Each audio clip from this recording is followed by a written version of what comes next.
XM ट्रेडिंगमध्ये तुमचं already account आहे आणि तुम्हाला पार्टनर चेंज करायचं आहे तर करू शकता. नवीन अकाउंट काढायची गरज नाही आहे.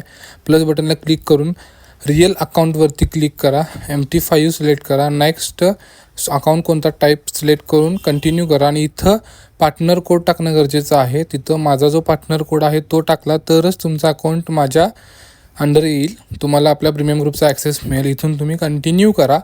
आधी कंटिन्यू केल्यानंतर तुमचं अकाउंट डायरेक्टली न्यू तिथं क्रिएट होईल तुमच्या आहे त्या ॲपमध्ये. तुमचा ट्रेडिंग अकाउंटचा पासवर्ड लिहा जो की तुमचा MT5ला कनेक्ट करण्यासाठी तुम्हाला हा पासवर्ड वगैरे तिथं लागणार आहे. ओके, तर अकाउंट क्रिएट झाल्यानंतर तुम्ही आधीच्या अकाउंटला तुमचा जर बॅलन्स असेल तो बॅलन्ससुद्धा इथे ट्रान्सफर करू शकता.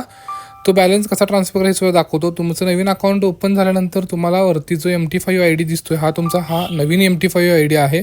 तो MT5 ID तुमच्या लक्षात ठेवा. ज्या अकाउंटला तुमच्या बॅलन्स आहे त्या अकाउंटला तुम्ही स्विच व्हा.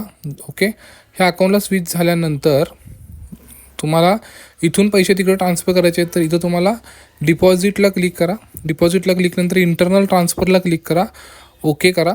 त्यानंतर तुम्हाला ज्या अकाउंटला ट्रान्सफर करायचं आहे त्या अकाउंट सिलेक्ट करा. तुम्ही जे नवीन काढला आहे आत्ता ते अकाउंट सिलेक्ट करा आणि तुमचा बॅलन्स जो ट्रान्सफर करायचा आहे तो अमाऊंट तिथं USDमध्ये टाका.